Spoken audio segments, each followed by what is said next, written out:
রাতের আকাশে ঝলমলে তারাগুলো যেন শুভ্র মুক্তোর মালা। ছোট্ট মফস্বল শহরের এক কোণে বারান্দায় বসে চাঁদের আলো গায়ে মাখছিল রিহান। সে স্বপ্ন দেখে একদিন সে উড়ে যাবে নক্ষত্রের দেশে।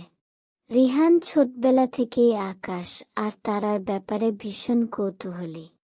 সে বই পড়ে, ইউটিউবে ভিডিও দেখে কল্পনায় নিজেকে মহাকাশচারী ভাবে। কিন্তু তার চারপাশের মানুষ বলে, এগুলো সব স্বপ্ন মাত্র, আমাদের মতো সাধারণ ছেলেদের জন্য এসব সম্ভব না। কিন্তু রিহান হাল ছাড়েনি। রাত জেগে সে গণিত, পদার্থবিদ্যা আর জ্যোতির্বিজ্ঞান শেখে। গ্রামের মাটির ঘরে বসেই সে মহাকাশের রহস্য উন্মোচনের চেষ্টা করে। স্কুলের বিজ্ঞান মেলায় তার তৈরি করা সৌরজগতের মডেল সবাইকে অবাক করে দেয়। একদিন তার স্কুলে আসে এক বিজ্ঞানী, ডে আরিফ। তিনি শুনলেন রিহানের গল্প, দেখলেন তার চোখের গভীরে লুকিয়ে থাকা স্বপ্নের আলো।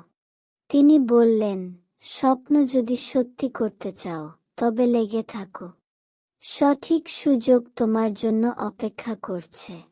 রিহান আরও বেশি উদ্যম নিয়ে পড়াশোনা শুরু করল। কলেজে ভর্তি হলো বৃত্তি নিয়ে, বিশ্ববিদ্যালয়ে পড়তে গেল মহাকাশ প্রকৌশলে।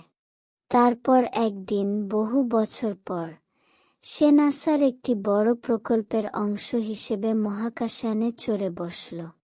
পৃথিবীর মাটিতে দাঁড়িয়ে থাকা সেই ছোট্ট ছেলেটি একদিন সত্যি পৌঁছে গেল নক্ষত্রের দেশে।